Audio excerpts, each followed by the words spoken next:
All right, number 8, Baby Doe Funding, Churchill Medical Mission Catholic Christian.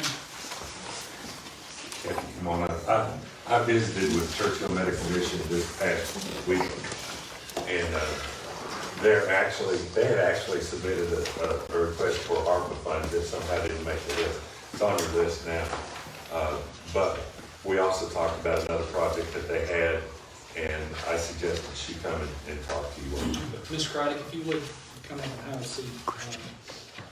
Or you could stand and get That's Christian.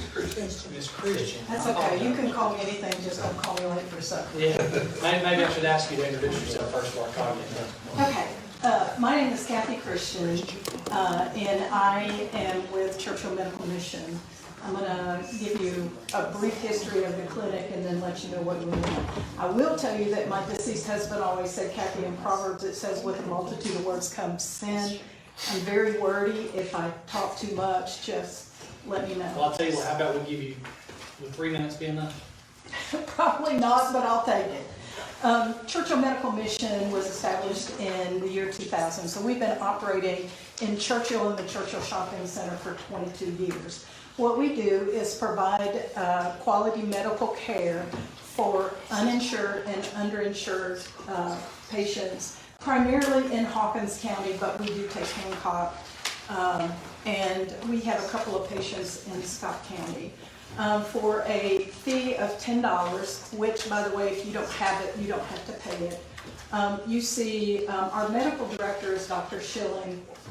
We have several other doctors, nurse practitioners, and physician's assistants also. Our providers are all volunteers. Our staff is paid, our support staff. Let me let you know that we are financially solvent. Our operational expenses we get from numerous grants, TCCN, Safety Net, Disparities Grant, and Community Healthcare Worker Grants. We also get funding from local churches and individuals, many of whom have continually donated for years and years, almost from the inception of the clinic. Along with the medical care, we give our patients medication for that same $10. We have a pharmacy, and it is minuscule. When I left the clinic today, there were 4 ETSU students, because we also help train the ETSU students.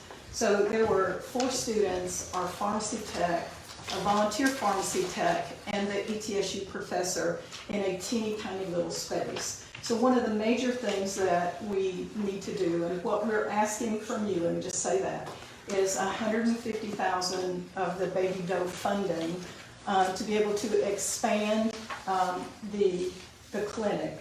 We're in 107, Suite 107 at the Churchill Shopping Center. Suite 106, which is 1,585 square feet, has become available. What we really need to do is expand the clinic to be able to make a much bigger pharmacy. Let me also say that we do not distribute any kind of narcotics or scheduled medication.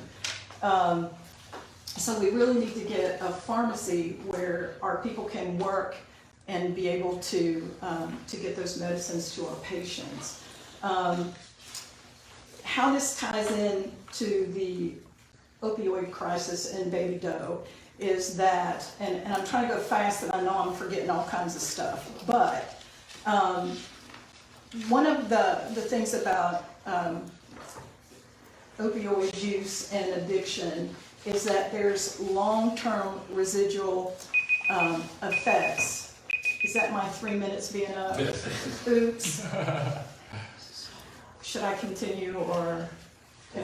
Go ahead and finish your thought. Okay, well, one of the things I really want to stress is that I think you guys have done an extremely good job of distributing those fundings.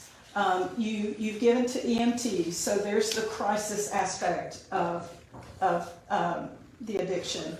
You've given to rehabilitation, so there's that rehab aspect. You've given to Isaiah 117, so you're taking care of those kids. What we want to do is pick up those who have been in recovery. We want to take care of the cardiac issues and the lung issues and the liver issues. We just this last quarter, we've picked up 3 former drug users who have Hep C. We were able to get a PAP for one of them, and it is $21,000 a month that this patient is getting, former drug user, for $10, if he has it and can pay. Okay, thank you so much, Ms. Christian. Thank you. Are there any questions for Ms. Christian? I have a question. Yes, sir. So is this just something that you guys founded, just something that you, did you start this organization?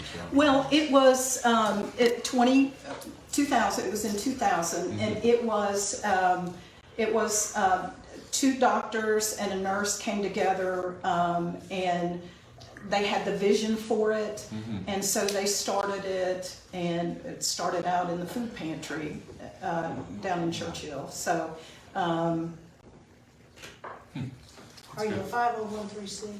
we are 501c3 under the umbrella of One Accord Ministries. Thank you very much.